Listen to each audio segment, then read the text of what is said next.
Half a day. Thank you all for being here. The Committee on Education, Air Transportation, and Statistics, Research and Planning will now convene this public hearing. Today is Wednesday, October 30, 2019, and it is currently 17:02.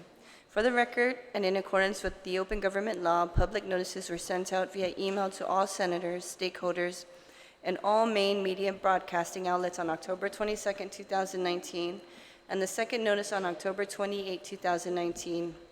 Notice of today's public hearing was also available on the Guam Legislature's website.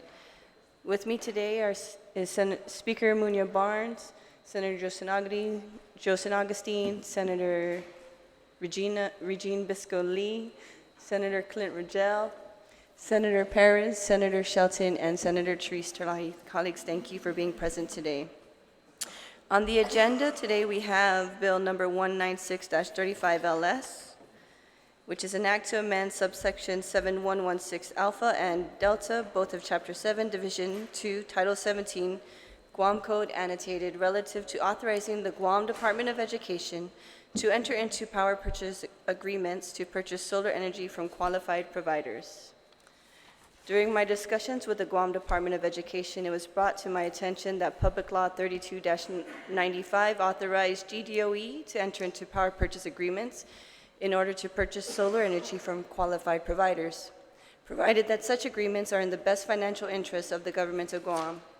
This agreement was subject to the selection in the multi-step bid conducted by the General Services Agency in accordance with procurement law. Public Law 32-95 was signed into law during fiscal year 2014, and as of today, GDOE has yet to enter into a power purchase agreement.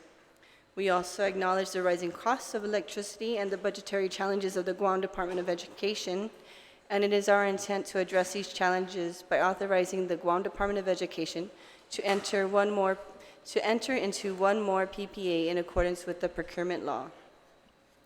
Today we have to testify is Mr. Hagan, Bill Hagan. Good evening, sir. Yes, please come to the, yes. It's always nice to see a smile on your face. Ms. Lynn Scott, who would also like to give testimony, the Superintendent John Fernandez, Mr. Joe Rosario, Mr. Jeff Ocolo, Mr. Mark Mendiola, our GDOE Chair, and also Mr. Joey Duenas, will you be giving? Okay, Mr. Beneventi and Mr. Camacho, are you? Okay, at the end, okay. Yes. We're also acknowledging the presence of Mr. John Beneventi. Just want to say hi to my 5th grade teacher, Mrs. Martinez. Okay, so Mr. Hagan, we'll start with you, and then Mr. Scott, and then we'll just fill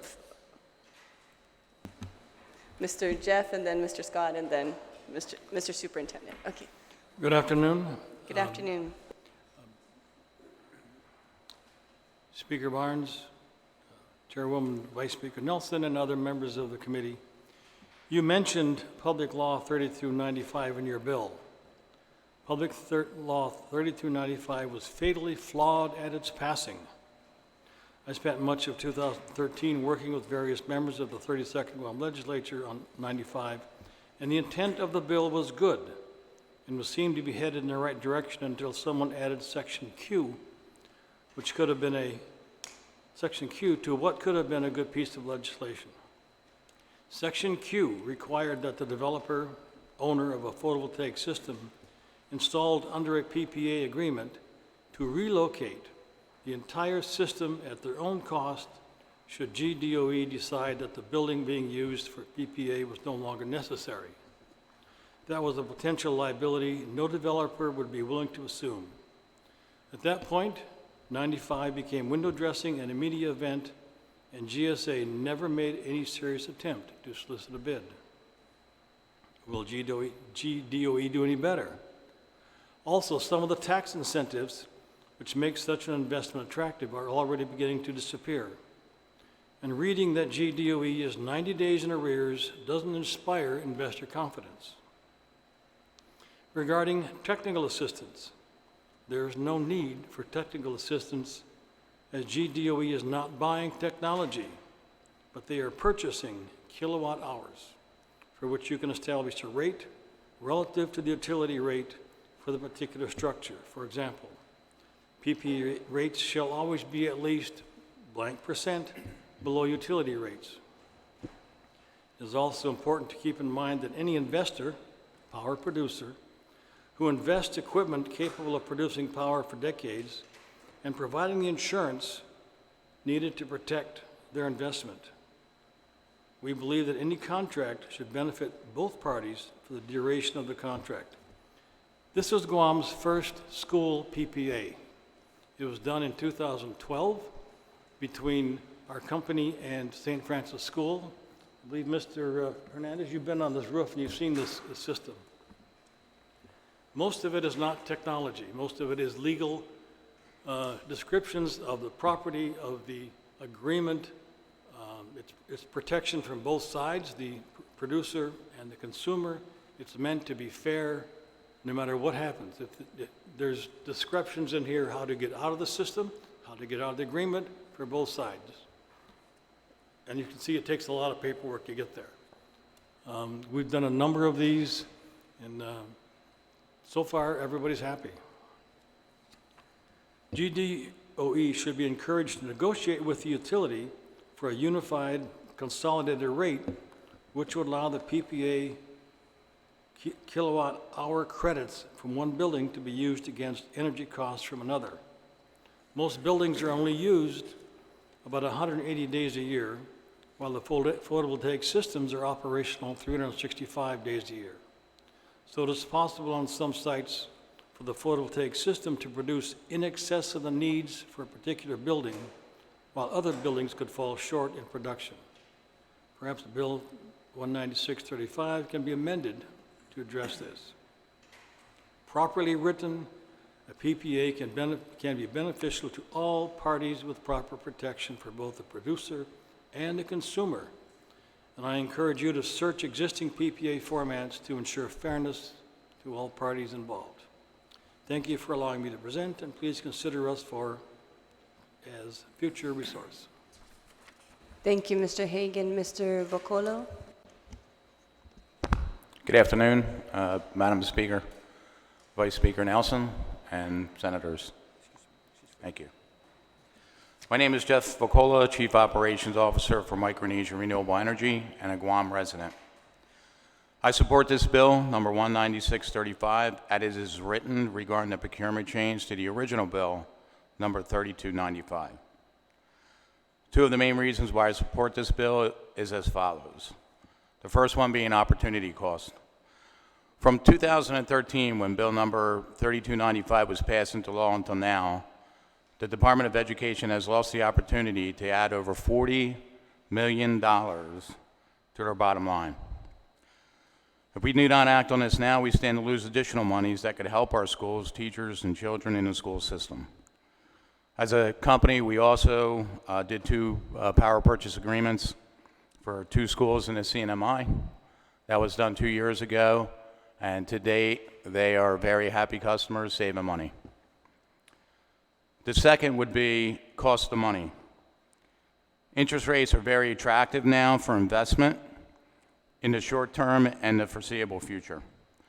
To developers, this translates into better term rates for this type of investment, which also translates into an attractive rate proposal for the Department of Education. I humbly ask that the legislature pass this bill due to the time sensitivity and place this into the Guam Department of Education's procurement arm, so this RFP can be put out for bid by year's end and awarded late as first quarter next year to take advantage of these additional savings. I applaud this legislature and the senators for a bill like this that are making Guam a better, cleaner place to live. In the paper today was an article. Yesterday, the Pacific Regional Integrated Sciences and Assessment Program gave a presentation to the newly formed Guam Climate Change Resiliency Commission.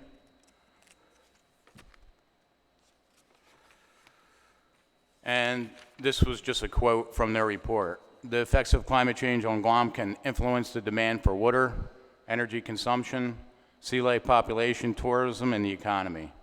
We have a moral obligation to address these concerns, and I believe passing this bill is another step in that direction. Thank you very much for allowing me to speak today at this public hearing. Thank you, Mr. Vocolo. Mr. Scott? Thank you, Vice Speaker Nelson, and good evening, other senators. As most of you know, I sit both sides of this fence, as my company, Green Energy Solutions, is an energy conservation company as opposed to just a pure solar provider, okay? The gentlemen to my left have mentioned quite a few things that I agree with, but as it pertains to this specific bill and the language in which it's written, two things I don't understand that maybe I can get some help on. One is, what is the immediate need to do it quickly and at the size and scope that we're doing it? What's the rush? We have a project that was just completed with Siemens and DOE for a pilot project at Carbolito Elementary School, GW, and also Southern High. In those locations, there were energy conservation measures that were taken to reduce energy conservation. Although I agree that each of the schools should have solar PV systems, and power purchase agreements are a good way, cost-effective way for them to get there, I don't think that in the current language it allows for energy conservation to take place. Because of that, you'll be building systems that are far greater in size and scope than they need to be, okay? And depending on the terms negotiated of the PPA, may not allow for energy conservation measures in the future. I would ask that we sit down and look at this a little more closely with DOE, with the results of the pilot projects that they've already done, okay? Please keep in mind that those were paid for by federal funds. It was grant and didn't cost DOE any funds whatsoever. So there are some more information, and I'd just like to take a minute to look at those results before we jump in and say, let's just build blindly on every school, no matter what the outcome is. Thank you for allowing me to speak. Thank you, Mr. Scott. The intent is definitely not to do that. We want to proceed with a methodical process and extreme caution. There's just been several delays within the procurement process, and I'm sure the superintendent and the chairman of the board, Mr. Mark Mendiola, will explain the challenges and the need for this bill. Mr. Superintendent or Mr. Chair? Thank you, Honorable Vice Speaker Sidus Masi, Honorable Senators. Thank you for the opportunity to present testimony on this important measure. Offered, Madam Vice Speaker, thank you for working with the Guam Department of Education to address our request for the authority to implement solar energy in our school and administrative facilities. As you know, today, we are spending approximately $13 million per year for power from Guam Power Authority. However, we believe we can cut down on these costs by entering into power purchase agreements with solar energy providers for a substantial portion of our power needs. If we can meet this goal of reducing our energy costs, we hope that we'll be able to shift these much-needed resources to improve our school facilities. The superintendent will be presenting his proposal to generate savings and leverage these savings for long-term facility improvements across the island. The Guam Education Board supports this plan, which is both innovative and resourceful in helping us address a major department need without having to ask the legislature to raise taxes or fees. As you know, every year we come to you asking you to support a budget in excess of $300 million, and we don't make that request lightly because it comes to us from budget discussions that take place at every school with parents, teachers, and staff. However, we are aware that a significant portion of our requests, typically $20 to $30 million, is for capital improvement projects that would normally be funded by the government issuing bonds. We believe that Bill 196-35 is, if passed, with language to reserve the savings for facility investments, will be a major part of the solution. We thank you for engaging with us, coming to our meetings, participating in our outreach to our community, and working on meaningful legislation for the department. We know that you are listening to our requests for assistance, and Bill 196-35 is evidence of your support. We hope that the legislature will expedite consideration and support for your bill so we can move forward with solar energy for our schools and a long-term solution to improve our public school facilities. Situs Masi. Thank you, Mr. Chair. Mr. Superintendent? Howdy, Madam Vice Speaker, Speaker, and members of the committee, senators. Thank you for the opportunity to provide testimony on Bill 196-35. We come before you today, as the board chair mentioned, in full support of the proposed legislation, which we requested, and which we believe will provide DOE with opportunities not only to save in utility costs, but also to reinvest those funds in areas of need within the department. The legislation, as you proposed it, would simply shift the responsibility and the authority for entering into the power purchase agreements from GSA to GDOE. As you noted, in 2014, this legislation was passed and provided GSA that authority, and this was for the non-lease schools.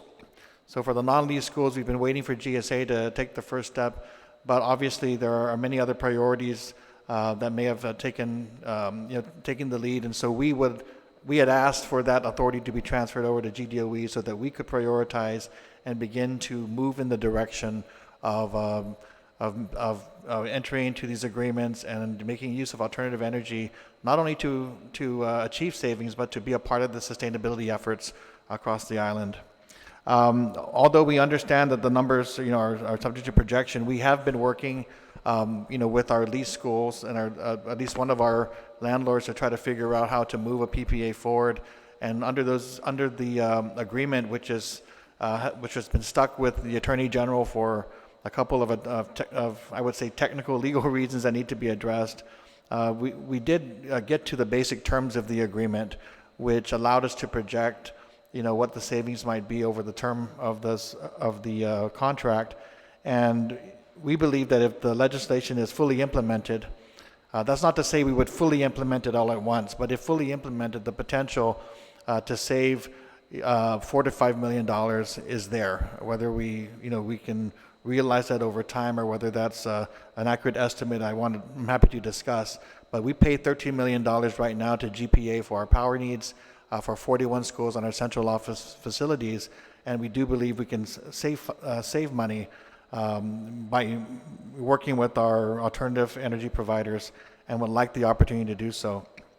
We do want to note that we've tried in earlier instances to work solely on the demand side by implementing conservation measures, ensuring that schools work to reduce the use of their lights, their air cons, and all these other all the other major energy usage at the school sites. But as we saw consumption start to go down, and we track this on a monthly basis as required by law, that as the consumption has gone down, the rates have not necessarily gone down as well. They've gone up, and in many cases are held steady, so that we don't see the benefit of the reduced consumption. We are grateful for GPA's assistance, and I think it was mentioned working on a couple of pilot schools so that we could start to look at continued demand-side management. But we still think that demand-side management ought to also go hand-in-hand with looking at alternative energy providers and trying to explore those opportunities as well. So with the bill shifting the authority to DOE, we definitely support that. But we'd like to go a step further, and I know we've discussed this publicly, definitely with our Vice Speaker. I know Senator San Augustine, we've had this conversation before. We know that the budget environment that we're in is very tight. So as we try to save, money on the energy side, we do want to make the point that we would like to be able to make use of those savings and dedicate them towards another area of need, which is our school facility improvements, the opportunity to repair and renovate our schools.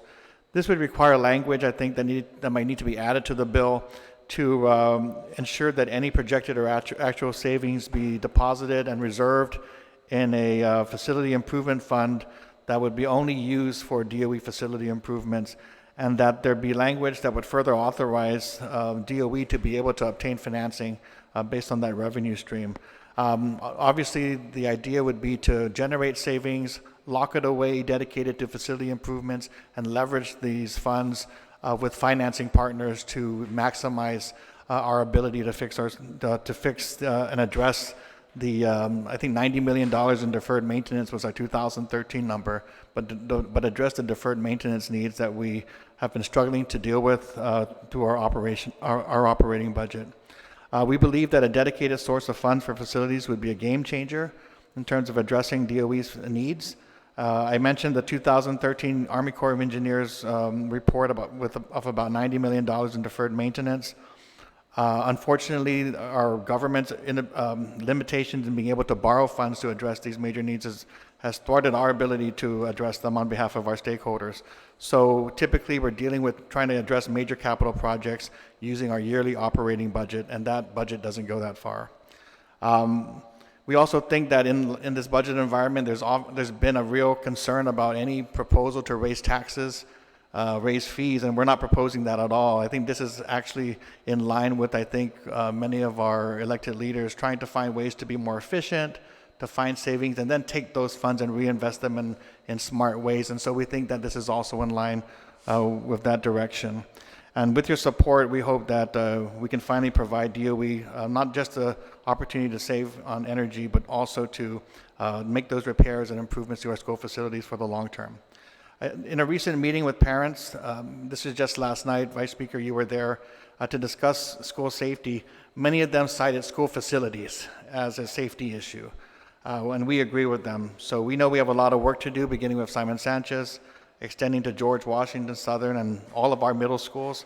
And we really do want to meet that commitment to provide our students with safe and conducive learning environments. And we think Bill 196-35 can be a critical step forward in making that a reality.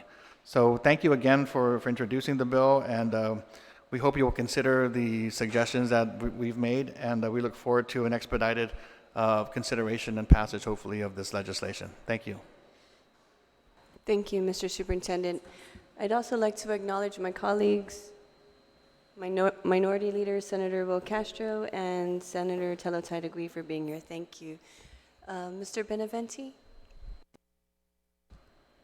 Good evening, Madam Speaker, Madam Vice Speaker, the senators. I'm here to support the change from the GSA to Guam DOE. I'm here also to say we're constantly working and will work with Guam DOE in assisting them in coming up with power purchase agreements for the school. And the reason, one major reason for that is putting together a power purchase agreement is a complex process. Not only is it complex, but the risk is very high. Because once you contract, you're contracting for 20 years. So you really have to look at what the full implications and all the different changes that could occur to ensure that you do have an agreement that will provide you savings throughout the period of time. The issue of the Guam DOE is one of our largest customers. And yes, they use 43 million kilowatt hours per year at $13 million. Now, all of that for 13 million, a little more than half is fuel oil cost. And it's something that is avoided, and certainly it could be replaced by a solar PV system. It's good for the Guam DOE and good for the community. I just like to caution that on the other side, in addition to the other half of the bill, is for the grid. Is for there's more to providing energy than just generating it. You have the transmission, the distribution grid, operation, and all those other costs that are associated with operating the grid. So that's about 40% of the bill. And so a lot of times the concept is, oh yes, we're going to save a lot of money by offsetting GPA's bill or the ratepayers system. And so we work real hard, and we'll work real hard with DOE to offset the fuel components of the bill and some of that base rate, but to have the expectation that the whole thing is really your what you're trying to eliminate is not saving the community money. What it is taking from Peter to give Paul, because that's like a tax, if you will. You know, you're getting from the ratepayers so that you can give DOE. So again, I think there are some ways to save money. We truly support and will work with Guam DOE to make that happen. I'll be a little careful about the expectations of such a high savings. So, you know, we'll work on it. But I'd like to also mention that, as was mentioned earlier, we support what is being done in terms of energy efficiency demand-side management programs. We paid for a $500,000 study to evaluate all those schools and look at the potential of demand-side management savings. There's about $4 million a year savings that could be achieved. No? With that, there are investments, of course. So, in addition to that, we had looked at how solar PV could be installed in these schools. But again, on the DSM side, there's about potential for $4 million savings. And in addition to that, really improve the infrastructure of the schools, because that's one of the major issues is maintenance is constantly happening. So case in point, all of that $500,000, we have a pilot project at Carbonedo. It's really to provide a very efficient air conditioner that will service several schools. Right now, if you go to all the schools, they have individual 1 or 2 air conditioners each. Very, very difficult, if not impossible, just to maintain all of these air conditioners to make sure that you reduce your costs or get very efficient equipment in all of them to keep your operating costs down. So this concept, we're going to show that it's going to save money. In addition to that, it's going to upgrade the school infrastructure. In addition to that, just in the past, I would say year and a half, GPA, working with Guam DOE, has been able to obtain about $2.6 million in grants to change the lights at several of the schools. The first 2 was GW and Southern High. We changed it to LED. The next schools there's 2 more schools that have been we've been notified by Department, I believe it's Interior or Aguirre Johnson and another one. So we just received another 1.2 million grant. Those 2, that investment of 2.6 million is now going to reduce Guam DOE annual fuel bill by $366,000 a year. And that's without any additional, that's at zero cost. So there's a lot of potential out there to get grants and other things for the school. And that kind of a scenario, even for solar PV, the DPW asked us to, and we assisted them in getting solar PV for their area. Zero cost and offsetting of all the fuel savings. That's a substantial savings now that could happen for Guam DOE. So again, I'm here to support. We're going to do our best. We'll be Guam DOE's engineering team to assist them. It's just that with power purchase agreement, for example, the last 2 we had just signed, it took about a year to 18 months just to get an agreement together. And we did at the end result with 8.5 cents a kilowatt hour. The next one we haven't bid right now. We're in the process towards an award. It took us about another year to do that. and that's going to be about 11 cents a kilowatt hour.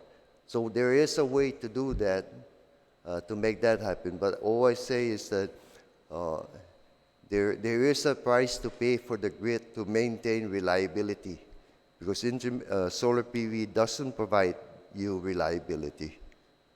As much as may be said, it doesn't provide you. The one thing that provides you reliability is the conventional units and the grid that is there to be able to be there 24/7 for the community's needs. And even if we go to batteries, it's very expensive. And so again, as we move into the future, we're hoping other technologies also can come into the picture that will allow us to continue to reduce our costs based on renewables. No? So we support renewables. Please, Madam Speaker, it may be said that GPA doesn't, but we're not in the process of putting in about 185,000 kilowatts of renewables if we weren't fully invested into making it happen. So that's my comment, Madam Vice Speaker. Thank you. Thank you, Mr. Benavente. I'd like to start with the Vice Chair of Education, Senator Shelton. Do you have any questions? Okay. Speaker, do you have any questions? Yes, thank you, Madam Speaker. Madam Chair, really fast, and just based on the timeline, I'd like to thank the panel for being here. We talked about timelines. If this bill were to be implemented, how long between the Department of Education and the stakeholders will it take for this bill to be realized? When we co-sponsored the bill back in the 32nd Guam legislature, which is almost 5 years ago, we're still at it here today again. So that would be my question, Madam Chair, if anybody would like to answer or see. When the bill was passed back in 2014, I guess, there were two provisions. One was aimed at the leased schools, and the leased schools the intention was to allow, my understanding of the intention was to allow the leased schools to bypass the normal procurement process. Right. And then for the non-leased schools, GSA was given that authority. So we were basically, as the end users, working to see what we could work out first with the leased schools, which we wanted to get them going first, and then see if GSA would move forward with any of the other schools. And it was always our intent to do a pilot and then see how it goes and then move forward from there. Unfortunately, I'm not able to probably go through the technicalities, but we did go through a lengthy process with the Attorney General because of some of the language in the I think the way the law is written. I mean, obviously there is an exemption for procurement. It looks like an exemption from procurement, but there are other terms such as best value, best financial interest, and so forth that I think the Attorney General at the time, Elizabeth Barrett Anderson, was very focused on. So it really lengthened the negotiation, and that's why it took a long time for that for us to get to a final agreement seeking final approval.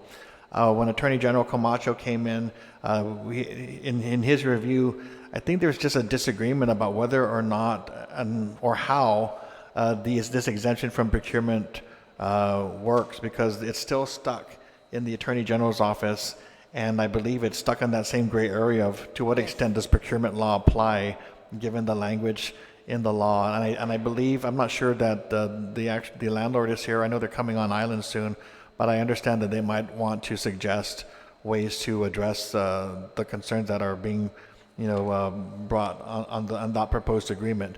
I think we did agree on the essential terms. It's just a matter of the legal process. Are the landlords at our lease schools allowed to just go out and choose a vendor and contract with them, or is there a procurement framework that needs to be adhered to? So I think that's part of the confusion that still needs to be worked out on the lease school sites. And we're just talking about 6 lease schools at this time. On the non-lease schools, it was with GSA. At some point, my understanding is going back is that the GSA had not moved forward, and so at the time, Speaker Wanpat had introduced a bill that would give give DOE the authority to go forward with the procurement.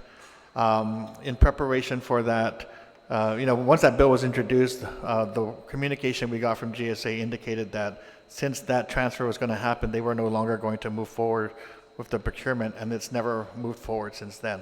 So we just felt that if that's the case, then go ahead and give us the authority so we can then strategize as to how we might use that authority to begin with the non-lease schools going out and procuring the power from our alternative energy providers.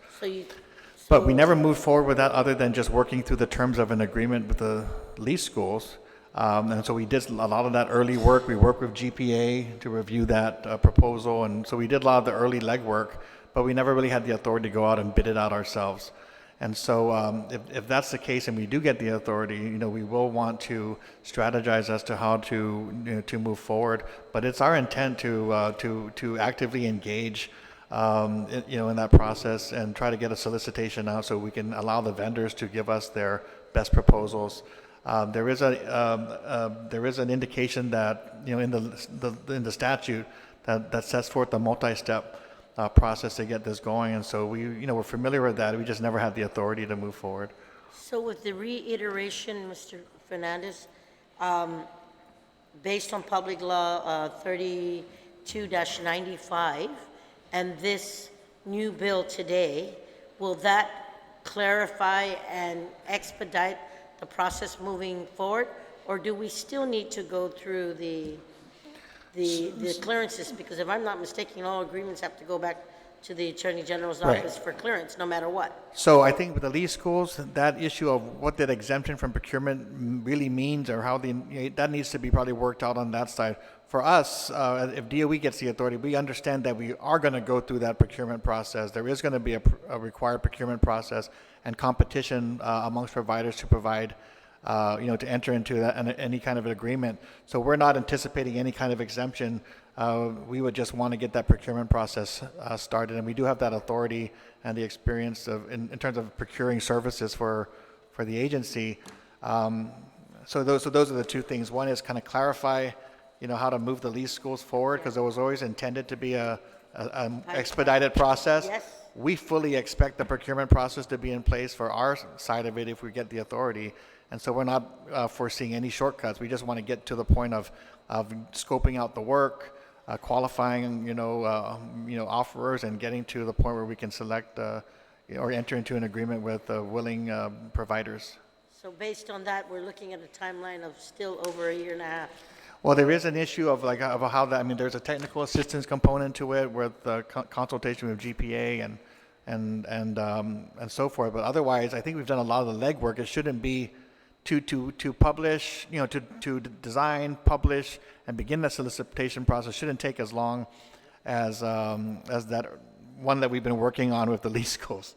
That's a 4-year procurement. We don't intend for us to recreate the wheel. Thank you. Thank you, Mr. Fernandez. Mr. Vocola? Thank you, Madam Speaker. No, you bring up a really good point, and that was actually in my testimony. So the two things need to come together, right? You have this opportunity cost, of course, and with that being said, you also have the cost of money. So you have a very attractive environment right now with interest rates, right?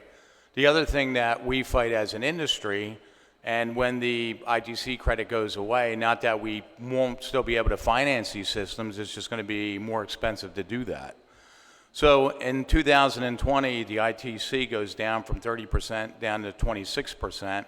In 2021, it goes down to 22%. What does that mean? And now you're trying to hedge that interest rate at the same time. So you put that all together, and if we do miss that opportunity, and it does take an extended period to put out the RFP and to award this project, what it really breaks down to is less savings for GDOE. So that's an interesting point. There's enough templates out there on RFPs. Mr. Hagan has done, not RFPs, but PPAs. We've done PPAs for schools. NREL is a world of information. They have power purchase agreement templates right on their website in NREL. So there's a world of information out there to get this out, I think, quickly, get this project awarded, which means greater savings for DOE. Thank you. Thank you, Speaker Barnes. Senator San Augustine? Thank you, Madam Chair. Mr. Fernandez, you brought up the issue of if there's savings that you'll be able to use it. That has been introduced in Bill 219, so that's forthcoming. Yes. Yeah, we'll add it, but one of the things I actually like about this bill is in every GovCom agency, every time they ask for something, it takes forever. Okay? And now we're trying to give it to the agency to get it done. You have the experts here. Work it, get her done. Don't come up with excuses later and say, we didn't save. No. You wanted it, you got the expert, get it done. Because in the previous years, it was always, GSA, where you at? I mean, even to buy furniture for DOE, for any agency, it's where you at. This is giving you the authority to get it rolling. You've got GPA, you've got the experts. Just get it done. That's the intent of this bill. No more excuses. You need the savings. We'll add on the savings. That's the easy part. Okay? So I just wanted to make that statement, but it has been introduced in Bill 219, and we're going to make the amendment needed for this bill because DOE is deep in the hearts of Senator, Vice Speaker, and myself. We want to get DOE fixed somehow, some way, and with everybody participating, it's going to get fixed. We just got to figure out a way how to get it done, and this is one way of helping you get it done. And we appreciate that. I think you know that we've never been shy to take on the responsibility. I think we did this with Simon Sanchez. We know it's complex. We know these are big projects. We know that it won't just happen overnight. But I know that you've seen us. We've been willing to take on the responsibility because we know that it will be a top priority for the agency. There is potential for us to generate savings as well as create opportunities for investment. And we just want to be in the driver's seat to be able to try to make some of this happen. And of course, you also know we've been very transparent. So when we hit a roadblock or if there's anything that needs to be worked out, we do come and say, look, this is an issue. We're not going to be shy about letting people know where we are, whether it's good news or bad news. The only issue here is just shifting that responsibility so that we can go to our stakeholders and say, we're working on this. This is our plan, and not simply coming to you to try to solve all the issues by yourself. So we're willing to take that responsibility on. Like you said, the bill doesn't give all the answers. It just gives us authority. It sets forth the parameters of a process, but it's going to require us to do some thinking about how to utilize that authority, how to build on the experience we've had in already kind of working through the PPA process with the Attorney General, with our lease school landlords. But it's also not rocket science. I mean, there was a time maybe a few years ago where we would have been the first agency to, if given the authority to go out and get solar, and that might have been a different experience. But now we're behind GCC, we're behind UOG, we're behind the Catholic Church, we're behind a lot of other institutions that have already done this. So there should be experience and expertise to give us some guidance along the way, as well as with GPA, who we've been working on both sides, the supply side and demand side. So we do think that we're ready to take this and move forward with it. Thank you, Mr. Senator Snogany. Senator Lee? Sujus Masi, Madam Chair, and I'd like to thank you and Senator San Augustine for sponsoring this bill and introducing it. I think it's interesting. We've spent a lot of our day kind of discussing a renewable energy future for Guam in session, and now we're coming into this public hearing to continue that discussion in ways that our largest agency, the Guam Department of Education, can make those steps and move us into that brighter, cleaner future for our children.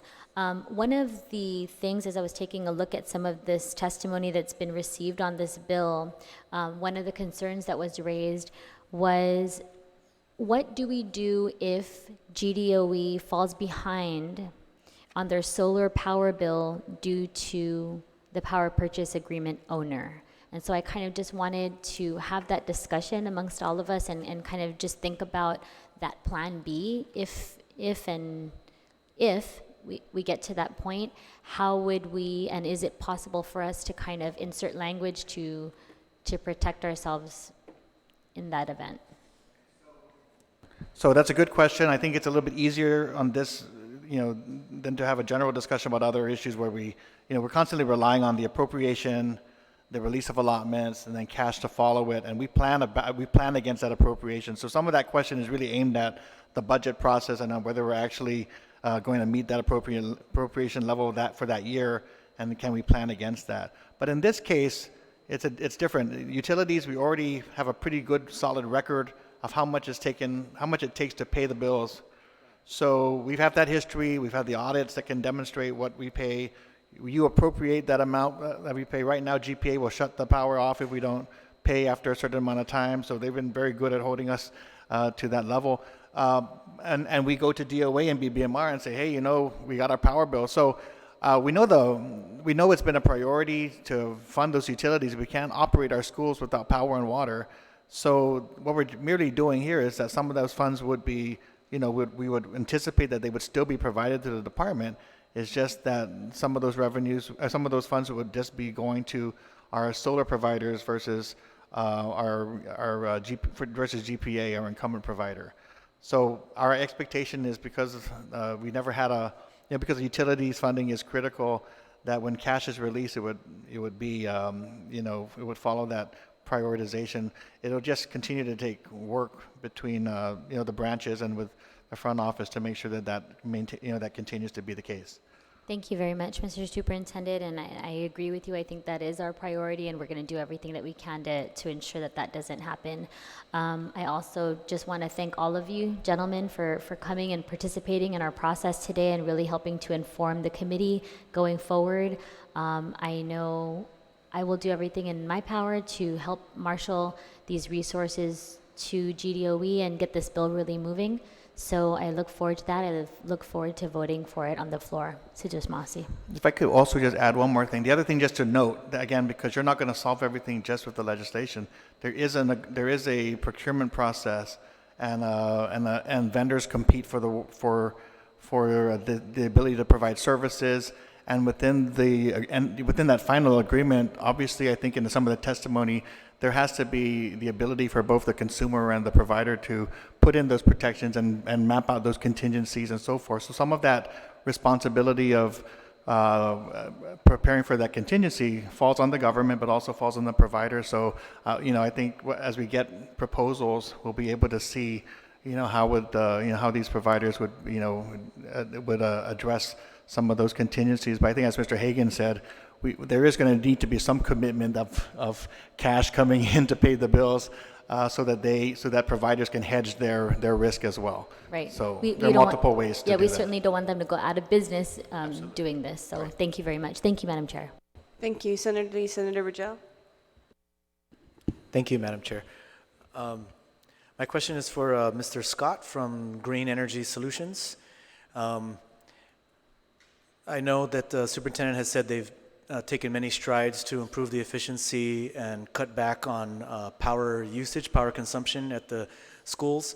Mr. Scott, do you think there's still room to cut some expenses at schools via a company such as yours or a similar company that takes a look and does energy audits and takes a look at places like GDOE to see where savings can be made? Absolutely. At the present time, we've just begun to scratch the surface. At the initial audits, I'll choose something pretty simple because we all need it to see in its light. During the initial audits, there were some 200,000 of one specific light bulb. We were able to change out estimated 8,000 between 3 schools, Southern High, Carbolito, and also at GW.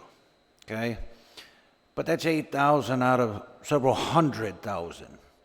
And just replacing that one light bulb had an 80% reduction in energy for those specific lights. Okay? Those lights, as you look at them, the general marketplace, it's a $10 light bulb. Lasts for 10 to 15 years, nearly as long as some of the solar systems we'll be putting in. But it has the advantage of being a permanent savings solution, as opposed to solar PV, right, which is intermittent. When we have our rainy season, solar PV doesn't quite do as much, right? So I think that on the DSM side, you've heard it a couple of times, both out of Mr. Hernandez and also out of Mr. Benavente. The demand side management, I think, is the key portion to this. And I think both really need to work together, right?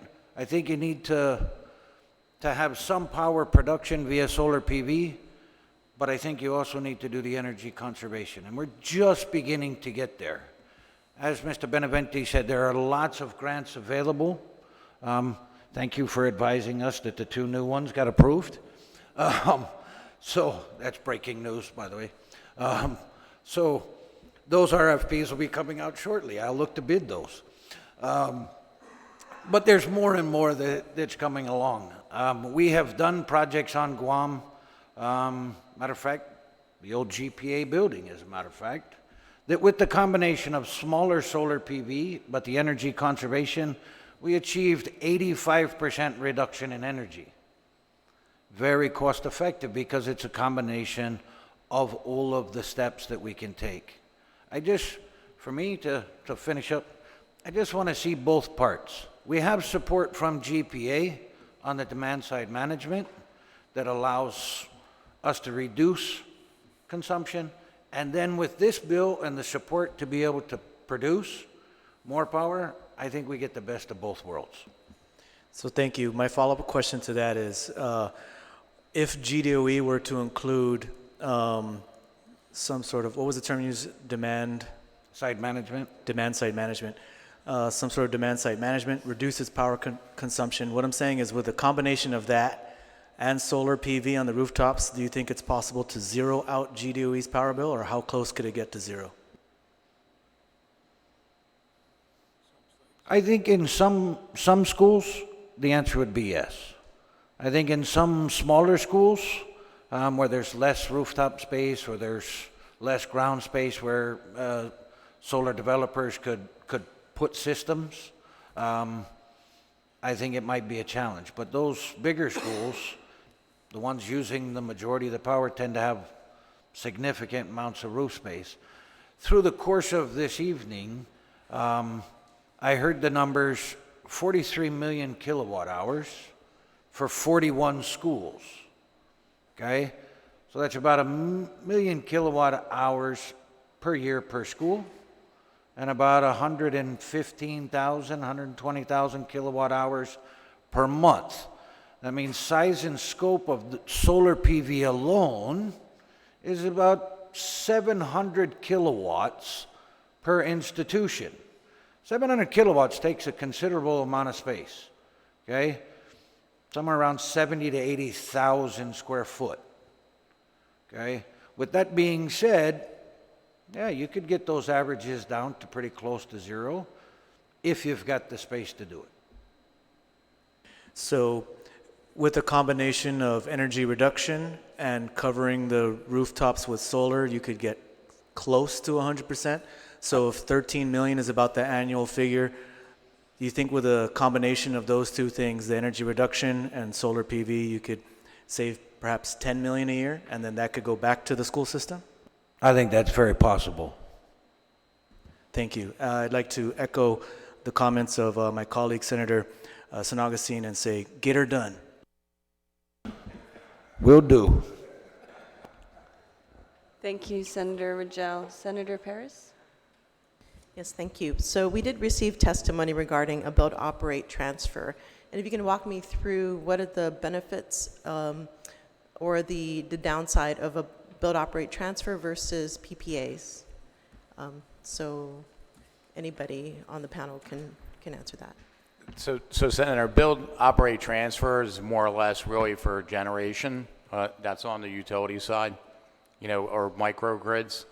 For this, a power purchase agreement, after that 20-year term, there's usually a couple options. One would be to extend that PPA for 5 years and increments of 5 years if the GDOE wanted to. We always recommend that because we're very good at what we do. So we maintain the systems, we insure the systems. That would now fall on GDOE. The second option, or there's actually three. The second option would be to remove the system. Contract's done. go ahead and take your equipment off. The third option would be to actually purchase that equipment at fair market value. And after 20 years, that fair market value is practically nothing. So that's the three options that you have. So really, at the end of the term, the 20-year term, you do have three options in a power purchase agreement. So which one is most beneficial to the schools? I would say to extend them in that 5-year increments, because we would still maintain them, the systems at optimal efficiency, and still ensure those systems where they have peace of mind when that storm starts brewing in Chuk or Pompey. They don't have to worry about that system. We worry about it. Okay. So according to Mr. Beneventi, you have to be very careful about the terms, right, as far as how much you agreed to paying for per kilowatt hour. So, Correct. how do you go about predicting what is the most, the best deal? Well, I guess that would come down in the RFP process, and the best financial option to GDOE, it would be up to them.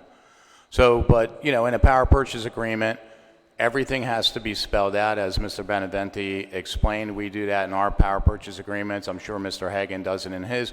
So we actually guarantee that production. So every year, they know exactly what they're paying for that energy, what they're getting for that energy, or how much energy they're actually getting. If the developer falls short on that, GDOE gets paid from the developer for that. We have to guarantee production, and that's what we do. Yeah, I guess it stems from the same question that Senator Lee was talking about. How do we ensure that we're actually going to have savings if we agree to a certain price? Well, that's where that kilowatt hour comes into play. And I'll just give you just a really rough example, because we do power purchase agreements all the time. We actually did 2 schools in the CNMI, Saipan International and Mount Carmel. And we gave them a 20-year power purchase agreement at a set amount. It was at a 1% escalator every year, and we spelled out every year you're going to get this many kilowatt hours. They're actually monitoring that themselves. We also monitor it because we want to know if that system goes down or if something's wrong with that system, we have to get that system up right away, because that's how we get paid back for putting out the money, for these systems. So they actually monitor it on a monthly basis. We monitor it. On the 13th month, there's a true-up period where we say, hey, did we overproduce? Did we give them what we said we would, or did we underproduce? And wherever that falls determines what we do. So they're guaranteed the savings. Once that comes out, if they don't realize those savings, the developer has to pay for those savings. So another scenario is, have you ever seen where there's actually an excess of production? We do. Okay. So I'm thinking, if there's opportunity that could be used for like EV, EV cars, as a potential revenue source for GDOE. I mean, if that's something that could be included in the possible agreement, where some sort of revenue generating can come from that. I don't know if the PPA is the right tool for this, but if there's some way to develop that. It normally wouldn't be in a power purchase agreement, but yeah, things can change. I mean, we're pretty flexible on our agreements for sure, but EVs for the school, that's a brilliant idea. And Mr. Hagan, Mr. Vocolo just mentioned that they each had a 1% escalator annually. So over with GPA, the production is produced, returned to the grid, and GPA pays the developer via credits, and that's how the school gets their savings. So maybe it's possible to put language that allows DOE for overproduction to transfer it to other parts that are under the general budget, other areas within the government to use those credits if it's overproducing. Thank you for that suggestion. So there's some things in the bill itself that I feel is a little bit, questionable. So the part where it says, I know this is the previous law, it states that GDOE may amend its lease agreements directly with the PPA or enter into PPA with a lessor for purchase without application of procurement law. So I think that's what you're referring to, Superintendent. yeah, I feel like, in a way that there should be oversight because the devil's in the details, right? And I feel like there should be some sort of legislative oversight, or perhaps the Board of Education's oversight as to what are the details of these agreements. So that I feel that there should be some sort of checks still in the bill itself. I don't know if you want to. Yeah, my understanding is that it does go through a review process, so it's not simply a bilateral agreement. There is going to be the involvement of the Attorney General, and then I believe the governor would have to sign off on the, yeah, so there is still it's still a contract that gets entered into. It just bypasses the competition piece of it. So my understanding again of the concept was that what we were dealing with was we are actually dealing with landlords on basically landlords of us who've owned and built the school, and we're in the tenant position. So we're tenants to this school. We're paying an annual payment. And that captures our lease responsibilities, and then the agreement that we would structure. I guess basically the landlords right now don't have to necessarily go out and use the government procurement to go procure custodial services or other services. So I think it was probably framed in that same mindset that they're landlords, we're leasing from them. They're able to go procure other services without going through the government procurement process. So it would be the same arrangement, subject to the review and approval of the contract that ends up getting signed by, DOE. So the Attorney General has really been a key part of that negotiation. So that's where I think the review and transparency. And I have to say that that's where we've learned about the intricacies of the bill, because of some of the terminology. I know the Attorney General's really focused in on terminology like best value, financial interest of the government, so forth, as part of their review to determine whether we have a solid deal that's compliant with the law. So just to clarify that the wording in this refers to leased properties. Right, so it would be, basically we have Okudu High School, Atacao, and Liguan Elementary Schools, and Estumbo Middle School, which we lease from GEF. There's JFK, which we lease from CAPFA, and then there is the Teason properties, which are leased from Cortec. Now, just one point of clarification, because we haven't really worked with Cortec on Teason High School, but I don't know if the language currently foresees that the headquarters could also be, that we could also apply this to the headquarters, because I think it was envisioning schools, but we would like to make sure that it's included in whatever opportunity there is to work with the leased schools, with our leased facilities. Thank you. Thank you, Senator Perez. We do have one more testimony. Perhaps, Mr. Camacho, if you could give your testimony after they ask their questions. Okay. Senator Terlahi? Thank you very much. Thank you all for your testimony. It's very helpful. I just want to point something out. I think that I appreciate all the testimony, but I think the public may be very confused about what we're doing here today. Today, the bill in front of us is really only to change the words GSA in four sections of the existing law, 4 GSA words to the words DOE. And throughout the rest of the law that's in existence already, that most of you have talked about, it already states GSA and DOE, almost all of it, or DOE alone. So DOE's had this capability pretty much for all this time. And like they discussed, they've already gone as far as the AG's office with trying to enter into PPAs for the leased properties, the leased schools.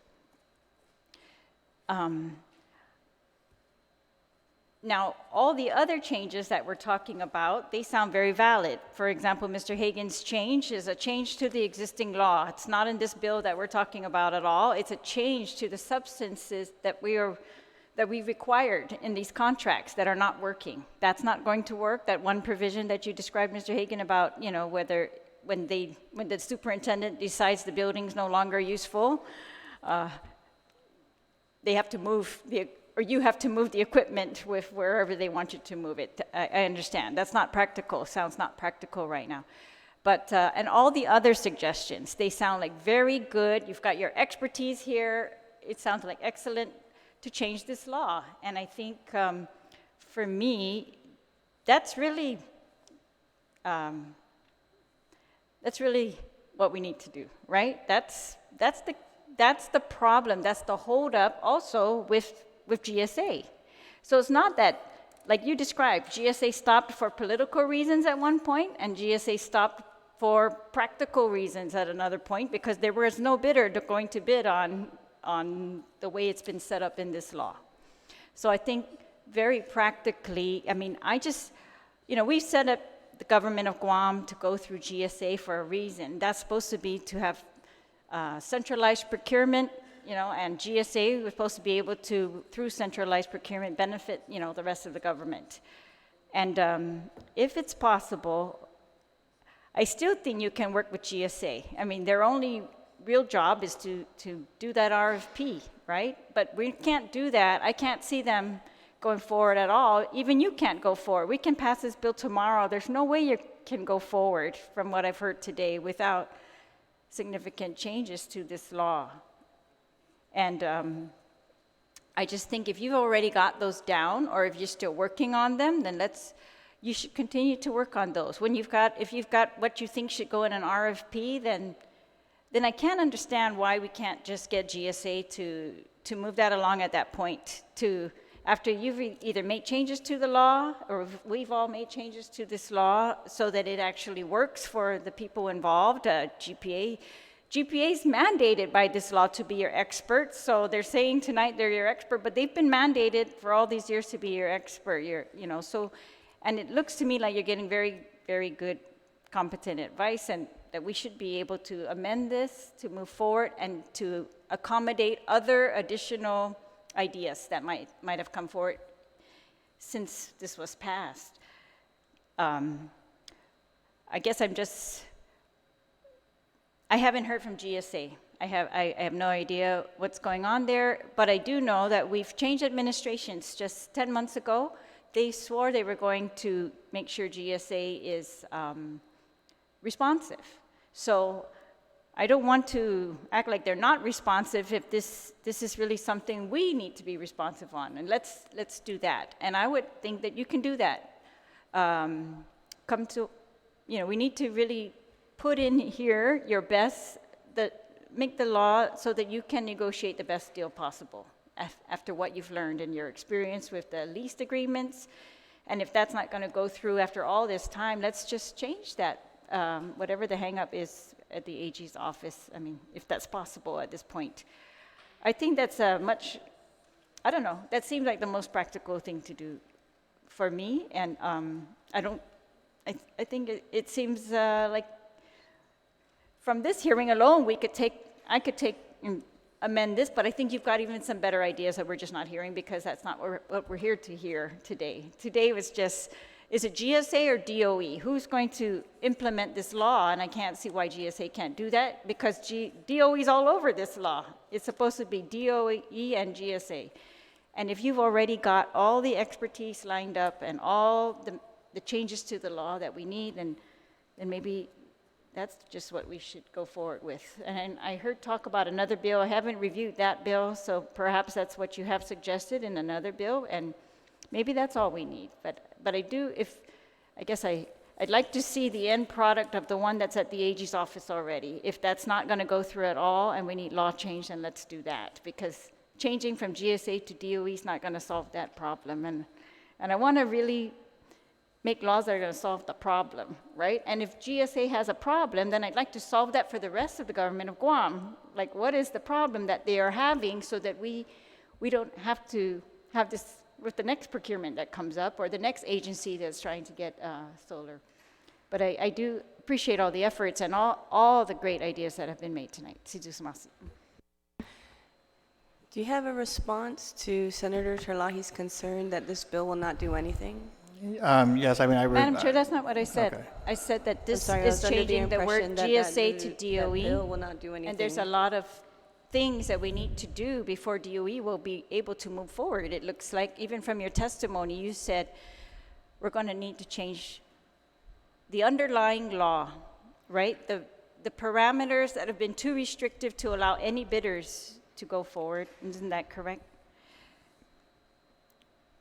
Because if we can do Right. these things here at the public hearing, if we can do that, then we can amend the bill in the committee so The- that it would be more effective. I think Senator Lai is right that the core of this bill is to shift responsibility from GSA to GDOE for the non-lease schools. GSA does not play a role with the lease schools. With the lease schools, that issue there is a matter of legal, maybe some legal issues that need to be resolved, and that would be within the purview of the legislature to resolve those issues. And I'm hopeful that the next person testifying will be able to clarify how to proceed with that, perhaps. For my purposes, with regard to the non-lease schools, we do not have the authority, although we are impacted, although we are definitely going to be users of the, and beneficiaries of the agreement, we do not have the authority to move forward. And with all due respect to the senator about GSA's role, I do want to reiterate our request that DOE be given the primary responsibility to move that forward. And with that responsibility, we can move forward with this bill to go forward. We are aware that there may be ways to improve it, and we're open to it. But fundamentally, the reason we requested your assistance was because it was with another agency that has many other responsibilities, and we recognize that those responsibilities, even under a new administration, those responsibilities and those requests are voluminous. For us, for DOE, we care about DOE's interests, and we're trying to move our department forward, and we think we can do that. Thank you, Superintendent. Mr. Senator Tide, would you Can I like just to? follow up? Mr. Fernandez, then, the existing law already authorizes DOE to benefit from some of the savings, isn't that correct? And it was supposed to be used for maintenance and repair of DOE facilities. That was the whole goal, right? A part of the savings was also dedicated to the principal's fund for use at the schools, but 50% of it was supposed to go for maintenance of the schools. So some of the things that we're talking about tonight just aren't really at issue. They're already within your power. And if we could just go to the bill that we're amending. So the first part of the bill where it says GSA, and we want to change that to DOE, this is for the multi-step bid process. So that the bid you want to handle, you don't want GSA to handle.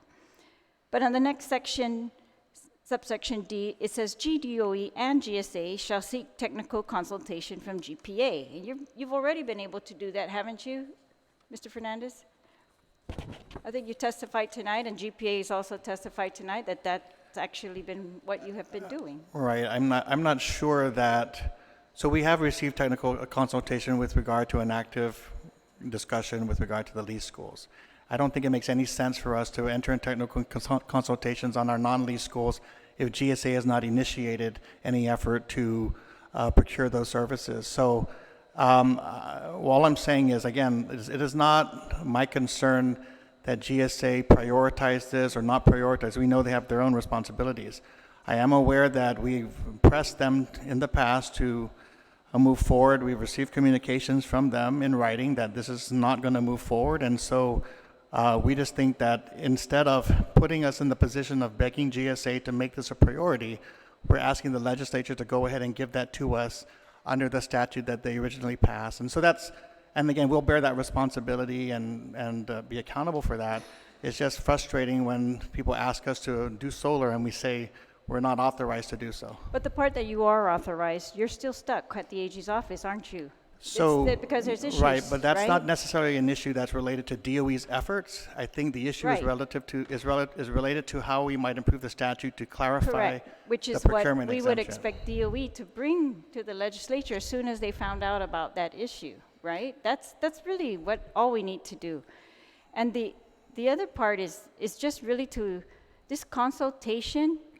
You think that's going to happen after the bid, or my understanding is we want consultation with the experts before you set up an RFP, so that you know exactly how to set that up. So we're very grateful that we've been able to benefit from the technical consultation already as it pertains to a live project.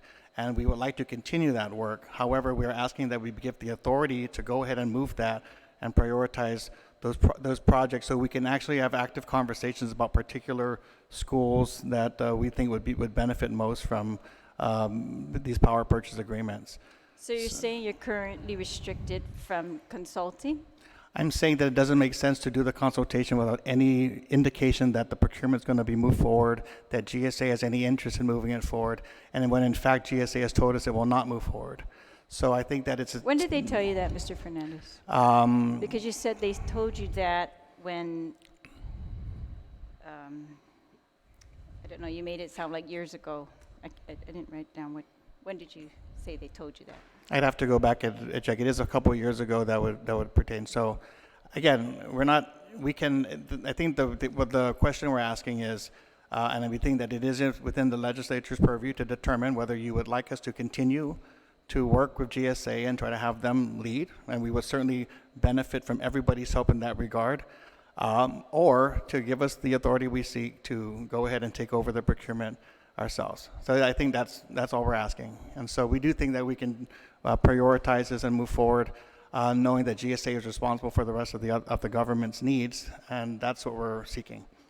All right, well, maybe it's just a matter of understanding, and I have an understanding that there's nothing that's preventing you from moving forward, getting the expertise, setting up what you think is going to work better, suggesting changes to the law, suggesting an RFP to GSA, and let's get them to move forward. It really, there's only one step that Right. they might hold you back on, and that's actually the bid, the setting Right. that So up. when we entered into the discussions with our landlord for the GEF properties, we did actually go through the negotiation over the basic terms of the agreement, and so I think I'm pretty comfortable with that. I mean, those issues relate to the qualifications of potential bidders, and they relate to the essential terms of the contract. There is technical consultation that will likely require, GPA, understanding what the site is, what the capacity is that needs to be generated, and and possibly, at the end of the day, the vendor or who may need to be engaged at that point. But I think I've had enough experience with the initial procurement to understand the basic terms of what we're procuring and how to move that forward. The lease schools is different because it's a procurement exemption that doesn't quite exempt, and at least as far as I understand the AG's concerns, does not quite exempt the lease schools from procurement as intended. We are not anticipating on our side to go through any special treatment on the procurement side other than to follow the law and to follow the rules of our procurement process. There was a suggestion that the law be amended to allow school by school. Does anybody have an objection to that type of arrangement?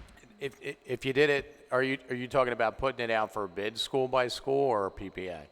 See, with a larger PPA, economies of scale, that gives the developer more flexibility to get that rate down because it's a larger project. Okay. Yes, Mr. Hague. Thank you, Senator If you Talahi. do it school by school, you'll have an opportunity to bring in local investors rather than one large off-island investor. Thank you. Senator Tydegui? Thank you, gentlemen, for being here tonight. And listening to all my colleagues' questions, a lot of them have been already asked of. And, Superintendent Fernandez, from the time that this bill was passed in the 32nd Guam legislature until now, has there been any kind of report put together on your efforts, or a report put together on the energy efficiency and conservation trial? I mean, they're already showing that you're working on other schools currently with regards to how these are being more cost efficient. Is there a report out there? I know that we recently, as John, Mr. Beneventi was mentioning, we did work with some grant funding to do an assessment of all the schools, the potential for savings, and then also to implement some of the recommendations in a couple of pilot schools. So that's on the demand side of what's possible. And I think, as we mentioned before, we're not looking at solar energy as the only solution. We do think, and I would welcome the demand side management improvements as part of the overall solution to reducing our energy costs. So is there a report Yes. out that you put out? Yes, there is. Okay, I'd ask. We can provide it to the. It's already been provided to the committee. legislature? Sure. Has it already been provided to the I legislature? believe we might have sent Vice Speaker the report for the assessment of the schools from Siemens, but we can resend that to make sure that you can send it to the rest of your committee members. Well, I greatly appreciate that. And staying on that section of being energy efficient and cost conservative with our energy, Mr. Beneventi, is there a report that you may have that you can provide this body with that same type of conservative on energy and efficiency? I think there's something I heard about UOG. You did a analysis on UOG, and can you? We did a pilot project and At showed UOG. two same type of buildings, one with the efficiency project and one without, and there's huge savings there too. And yes, we did GPA through the savings from the refinancing, put it in $250,000 study to evaluate all the schools for energy efficiency. And we have that study. We can provide the legislature that one. I greatly appreciate that, because I think there's something in this bill that we can, incorporate this, finding ways to cut the uses of our fuel. And so that being said, it's good to know that you're in consultation with the Attorney General's office, because my concern too was on page 2 where it says, without application of the procurement law. I have a big concern. My colleague, Senator Perez, mentioned that one. But I'll just, I'll have a conversation. You know which one I'm talking about, Senator, Yes. Superintendent Fernandez? Understood. And you also mentioned something that you're not there to bypass what procurement laws there are. Right. Well, I think there was a special case and a special intent with regard to the lease schools, because they are actually owned and by the landlord, by private landlords. We're leasing it back, so the intent was to treat those landlords as relative to the other services they procure. They don't necessarily need to go to the government procurement process. But for the non-lease schools, it was always intended that the procurement process be followed. So do you have any, issues with incorporating into this legislation, addressing the energy efficiency and including that first and foremost before installing these solar panels, to see how much you can save first, and then you get a better estimate on how much energy that you need from these solar panels? You're going from, for an example, you're using 43 kilowatts, but after you've done this energy efficient program, now you're only utilizing 30 kilowatts a year, or million kilowatts a year. Wouldn't that be more conducive to first go through that full study and see what happens? It was mentioned earlier. Well, I think what you'll find from the study, and the study that Mr. Beneventi will provide is the same study, because it's done in tandem, in partnership between DOE and GPA on our schools. So that it would be the same study, and basically what it identifies is the potential for savings, but it also identifies the need for a certain level of investment to generate those savings. So if we want to do demand side management, and I think that's a good idea, as Mr. Beneventi said, we've been lucky enough to get grants to fund some of the investments needed to produce those savings, but it's going to cost money up front to basically achieve those savings, and I think we're definitely open to that. At the same time, I don't think it precludes us or requires us to go sequentially in trying to procure alternative energy also. And I think as some of the testimony mentioned, they should go hand in hand. I think it would definitely impact our thinking about how to structure our contract, so that we are not obligated to purchase more power than is necessary. So I don't think that, I'm just trying to remember the terms of our prior contracts. I don't think that would be a case, but definitely if we've reduced our use of energy, and we're not using what we were using 5 years prior, we definitely don't want to be obligated to pay for that. So my understanding is it's based on a kilowatt hour rate, and then again, we would structure the contract so that we wouldn't be paying for energy that we did not in fact need. So again, I think those can work hand in hand. It'd be up to the providers to make sure they're able to operate in that environment. Okay. Go ahead, Scott. I'd like to just add one thing. Hey, guys, keep in mind, power PPAs, power production agreements, okay? You're actually buying what the system produces, not what the school consumes, what the system produces, right? So there is the potential, especially during the months where the kids are not in school, that it would be producing significant amounts more than what was required for the schools to operate their lower staff during those periods, right? So keep that in mind. It's on what the system produces, not on what the school consumes. Okay, I'm sorry, Senator Tadaway, we have a session at 6:30. I'd like to hear the testimony. I'm not trying to cut you off. I just have one question, one other question that I think is very important. It was mentioned earlier about doing Okay. a 5-year increment. Okay. That was said, but the one I wanted to ask is, wouldn't it be better that you, for DOE to actually own these panels instead of going into a power purchase agreement? Right. Either or, Mr. Beneventi, I mean, you know Right. the system very well. I mean, or have you looked into that, actually owning these panels by DOE instead of having it going to a power purchase agreement?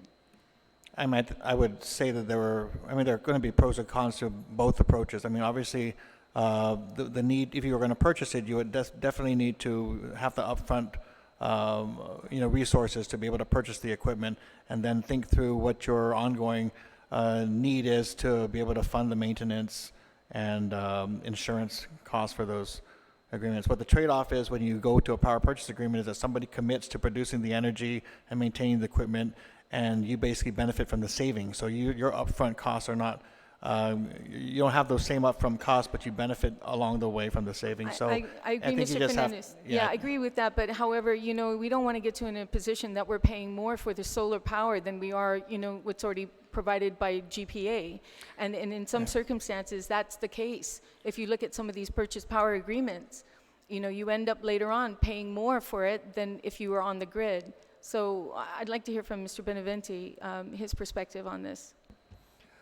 The purchasing of your own solar panel system, yes, is really the best way to go, in my opinion, if you can get the financial capability to do so. Because then you're going to pay for it within the first, if say 8 years to 10 years. Then beyond that, for the life of the equipment, the next, which is expected to be 20 years, you got 10 years of basically free power. So again, like Superintendent Fernandez mentioned, if you don't have that capability and you have to contract it out and they take care of the maintenance, do all of this, of course you lose your revenue, no? But really the best way is if you did, like I mentioned earlier, you got a grant for it, you put it up, get somebody to pay the maintenance for it, and do it in that scenario. So, and that's my recommendation really to those community owners that are purchasing or wanting to go solar in their homes. If they have that capability and get tax credit and all of that, put it in on your own. That to me is they will recover and save money. Okay, thank you, If Mr. you don't do Beneventi. it that way, be very careful, because then you're locking yourself into any 20-year mortgage or situation that you may be paying more than necessary. So that's my caution. No? Thank you, Mr. Beneventi, and I appreciate that your comments on that and your expertise on that. And I humbly ask if you can please provide some kind of structure to show the chairman and the author of the bill that type of structure, and as well as Mr. Fernandez, while he seeks your guidance throughout this process, that this is another option too that we can go down the road. Thank you. Yes, just for the record, we have looked at that option, providing your own solar panels, purchasing it outright. It demands a capital investment or initial funding source from the beginning. So I do share the same sentiments as my colleagues, as far as us committing to an X amount of power usage, also understanding the impacts of just doing some changes within our consumption attitudes and changing out the bulbs and everything like that. We want to make sure that it's equitable. We want to make sure that it doesn't overcommit the government. We want to make sure that it's also fair, that it doesn't hinder GPA's operations as well. So these are the things that we're going to consider. Mr. Camacho, I believe you have the floor now. Thank you for your patience. Thank you, Vice Speaker, Senator. I was just sitting in the background listening to the industry's comments, Mr. Beneventi's comments, the superintendent's comments. When this bill was passed, 32095, I know there's 4 different lease school owners, like the superintendent mentioned, from Tijan to JFK to the other schools. And the only reason why I remember at that public hearing that the procurement site was removed was because the schools are owned by a private third party, and they own the ground lease and the building assets for a certain time. And after that certain time, it's transferred back to DOE when that maturity comes into about. So that's why there was 2 parts of 32095, one for the lease schools and one for the other schools that are assets owned by DOE. Secondly, as Senator Teresa is correct, today's bill is only about procurement. So if I'm able to comment on other people's comments, can I add on to that? Yes, please. We've been looking at 3295. The superintendent mentioned about the education facilities for revenues as a revenue source for growth. So for for capital improvements. So if you have any information that you'd like to share, we could perhaps use that and amend the bill in committee to move it forward. Yes, Senator Therese mentioned that the savings goes to 2 types of account. One is the principal Scollum Salapi Principat, 50%, and the other 50% is for the maintenance. That's just for the annual savings. I think Senator San Agustin has and that's what Senator Therese has not seen yet, I think, because that was just introduced 2 weeks ago, maybe, that has everybody's suggestions here that the different bottlenecks in regards to why this hasn't moved forward in the last 6 years. But one of the sections was the authorization for the government to utilize those savings to leverage vis-a-vis GITA, that source of payment, so that they can finally resolve their capital facilities needs that they've been trying to do for decades in regards to the Army Corps study of 80 million. And I don't know what that savings would be, because that has to still go through a bidding process like everybody's stating here. There's different mix. One idea was that Mr. Beneventi said they would outright purchase it. The other is the PPA. And Senator Tello mentioned those 2 options. I think that proposed bill has the opportunity of 2 options, and the only reason that 219 has the second option where DOE has the opportunity to buy it, it's structured so it doesn't affect the debt ceiling. As you all know, you guys are right at the tear edge of your debt ceiling, and I don't know what a solar product will cost for all 36 schools, but I know it's going to be above your debt ceiling on the limited amount you got left. So I think that bill that is just introduced 2 weeks ago solves that equation. Either DOE buys the assets themselves as stated, or a PPA if it's competitive as stated. So either way, DOE will have to choose which model provides them the biggest yield of savings, because at the end of the day, once you amend that section that was described earlier, the larger the savings, the bigger the answer to solve their capital needs. And then earlier, I know they were mentioning how to use zero out, net zero, but just for the record, 32095 caps the renewable energy, whichever way you do it, at 80% of the portfolio. So not 100%. So it is capped at 80%. So I know Senator Rijal mentioned by putting solar and all others, you can go up to 0. But I think after reviewing 32095, it is capped at 80%. Just for clarity, 80%. So at the end of the day, both parties, and I can now speak on behalf of GIF and the 4 schools, because I've been asked sometimes to, because they're not here, they're from off island, to figure out what we can do to resolve the 3.5 years of bottleneck with the Attorney General. The Attorney General did write in writing a conflicting Section 5, Article 5, I forget the 3 codes that conflicts with the existing procurement law. And that was, again, provided to the Senator San Augustine from the Attorney General's writing. So that is a correction that is being placed in that particular bill. I'm just trying to think here if that was done. Of course, the body has to make that final call to see if that can move forward. But at the end of the day,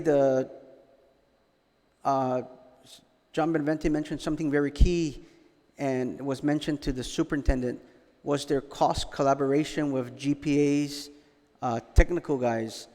And because the Lee schools were just the first program hitting the project off the gate, they did work with GPA with their engineering technical assistance. And this is why at that particular project, the 4 schools did get a resolution from the CCU supporting it, because it did go through a collaboration with GPA's technical engineering to make sure whatever impact those schools tie into that grid, it doesn't affect the neighborhood housing area.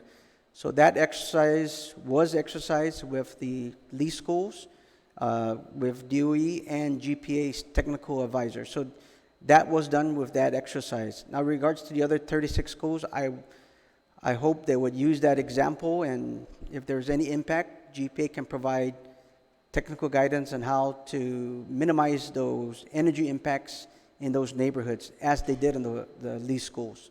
So I just wanted to add that little learning curve, and to let them know, yes, GPA was in with the 4 schools, and yes, DOE's been negotiating, and nobody's been left out. The Attorney General was part of the process, but he identified 3 sections that's conflicting, which hopefully the new bill that was introduced can correct at least that portion, if the body concurs, because you need all 15 of you guys to concur. So that's just my comment. Madam Chair, I just wanted to make a comment that when I said to purchase our own power panels, our solar panels, it wasn't, to borrow from our deficit or, the cap that we have, but the energy efficiency that we do within our own schools will generate, some savings, cost savings, and that's an option, as well as federal funds, to purchase these panels. Thank you. Carlos, were you finished? That's it. Okay. All right, thank you everyone for coming this evening. I appreciate all your testimony. We will consider your testimony as we move forward with the bill. If we have to make some changes to the bill, or if we have to have another public hearing to readdress the changes to the bill, we will do that as well. Okay, thank you very much. It is now 6:41. We have exhausted all the items on our agenda. Thank you very much. Have a good night. God bless.